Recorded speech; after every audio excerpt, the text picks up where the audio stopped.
we continue on, a couple things I didn't stress enough probably in the last videos. The best time to ask a question is during a class meeting, if you have that option. So if we're meeting in person or meeting in Zoom, please ask the question then. Sometimes I'll get an email right after class with a question that could have been so easily explained while we were together, but very difficult to answer now via email. And I also want to let you know that I don't expect you to know how to do anything that I'm doing in Illustrator that we've been talking about.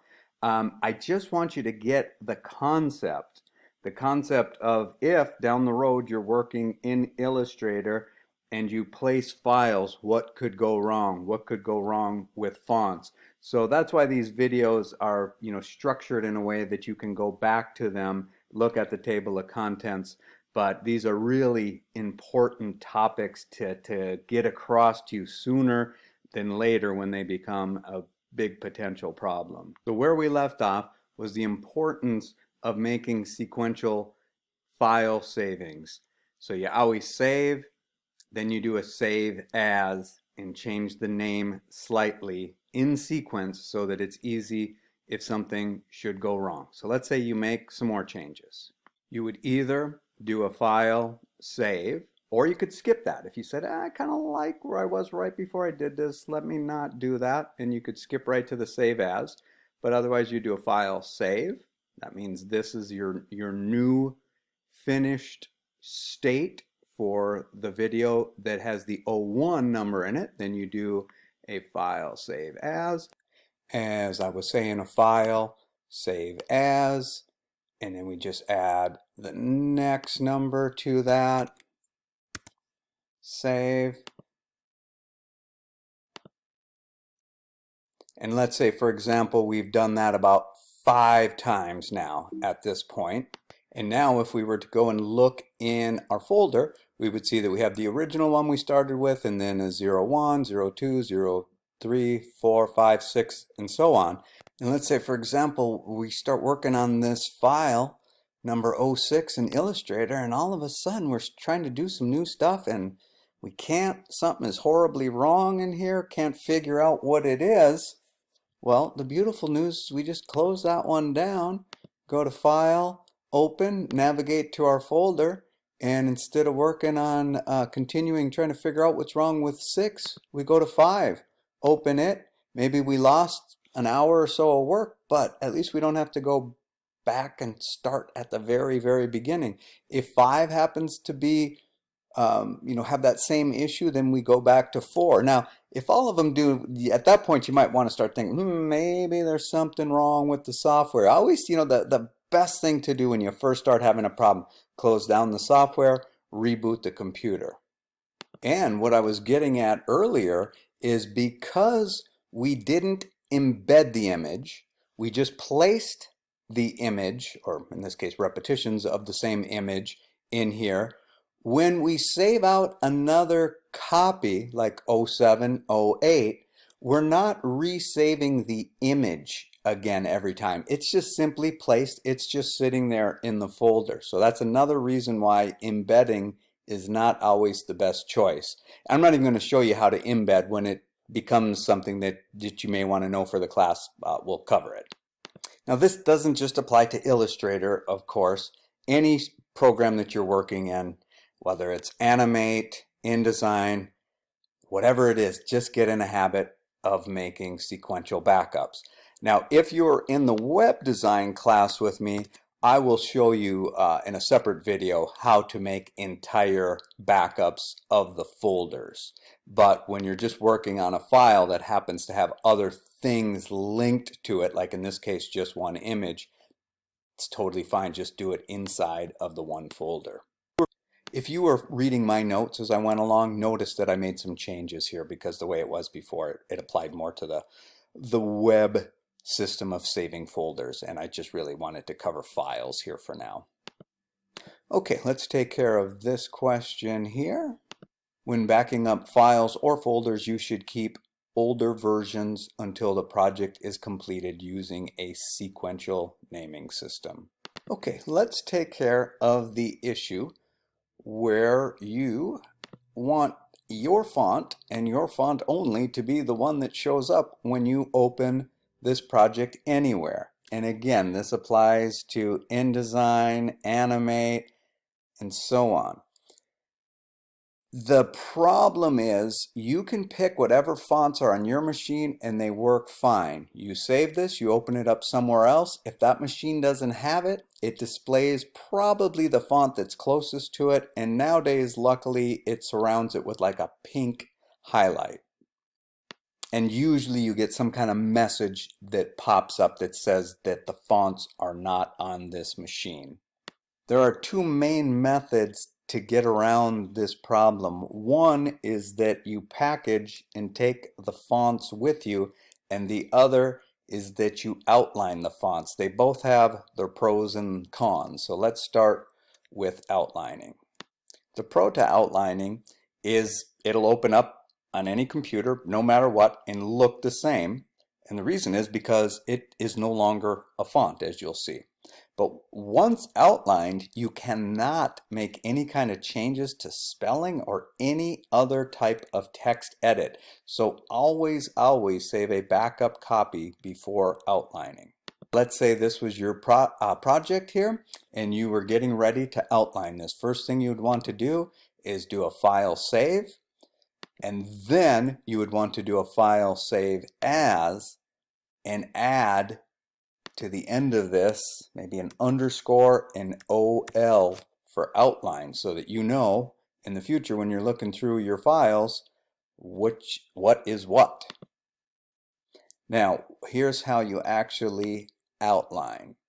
You select all of the fonts inside of your project, and do use care to make sure that you're selecting all the text. Once you have the text selected, you'll go up to Type, and then you go to Create Outlines right there. Now what happens is you can see that a change already occurred in here, just in the way that it's outlined, or the way that this outline goes around the text. But basically what has happened is that these are just shapes now. So I can no longer grab the text cursor and put it in there and make a change. It is just like circles and squares and any other shape that you might create in a program. When you get around to possibly needing this in Adobe Animate, it's actually called break apart rather than create outlines, but we'll go over that. So now you could go work on your project somewhere else, but if you notice a spelling error or something like that, you save that for when you get back to the other computer that has the text, and then you just, simply copy the text from one file, bring it into the other one, and so on. You get back to a normal working file again. Now the other option is packaging. The pro to that is that you actually package the font and you have it with you. The con to that is that not all fonts can be copied from one computer to another because of compatibility issues such as differences in software or operating systems, Mac versus a PC. Also, Adobe protects their fonts. That's a good and a bad thing. Well, it's always good for them because they deserve to be able to protect their intellectual property. But if you have a paid subscription to Adobe, then you should be able to log in to the other computer and then everything would come up as before. But if you're using, say, a school's version of the program, you won't be able to save the font with it, or in other words, when you're on the computer at school, those Adobe fonts won't show up. So you would have to resort to outlining anyway. And it never hurts to do both things, right? So now we've got an outline copy, so we'll just make sure that that's saved, and then we'll do a package. Now we can't do a package from this file because it doesn't have any fonts in it. They're all outlined, so we have to open up the one before we outlined, open up the latest greatest version where the fonts aren't outlined, and the way you can tell is when you click on them, now you see the line at what they call the baseline. Also, when you look over here in properties, it tells you the name of the font, where if it's outlined, it won't. It just thinks it's a shape. Okay, so you go to File and you go to package.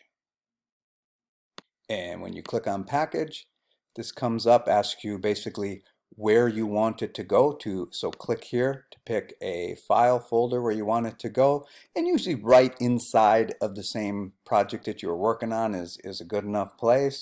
Choose that. You can click what you want it to include in the package, which obviously you want any links and you want the fonts. You can even create a report inside of it so that if you were sending it to a printer, they would have that. Then you click on package. It'll give you some warnings about, make sure you're not stealing fonts. And if you have anything in here that is in a color format such as RGB, it may give you a warning about that, assuming that you are going to have it printed and that your printer asked you to put it into CMYK. Much more on that later, depending on what class you're in. If we go to our folder where we told it to save the package, we see inside of there is indeed a folder that was named with that file name, and inside of that is another copy of the Illustrator file, and then any links that were used and any fonts that were used. So this is a beautiful way when you're getting ready to print something that you have everything in one place. Now, if you were doing this to go to, for example, the library to work and it didn't have this font, then you can try dropping that font onto the computer. Now, that's a subject that you would Google if you're trying to get it to go onto a PC. I can tell you that on a Mac, generally, the process is this. You click on the little magnifying glass up here, type in font book, and then when font book comes up, you're just going to go to all fonts, and then you're going to take your font and then you just drag it in over here, and then it should nowadays show up instantly in the program. If not, try closing down the program and reopening it, maybe even rebooting the computer. Usually if it won't work, it tells you right away. Finally, let's cover turning in files. When you're ready to turn in a file for a grade, or even to send to a commercial printer, do one last test. Check out everything in the document. Get rid of anything that doesn't need to be there. And then save it to an obvious folder, like, a name like turn in folder for project whatever the name is, or turn in to Steve for project whatever the name is. Be really careful. Make sure you get this right, because whether it's to me, it's for a grade, or to a printer, it could be a lot of money that gets wasted if you give them the wrong folder. So know this, I have to grade the file that you turned in, just like it's in real world scenario. If you give a printer the wrong file and they print 80,000 copies of the wrong brochure, for example, that's your bad, not theirs. I mean, that's the kind of stuff that probably get you fired from a job. So unfortunately, bad students would in the past give me the wrong file just to buy time. So I can't really, buy that as an excuse. Let it just be one of those things that if you do it once, hopefully you'll never make the mistake again.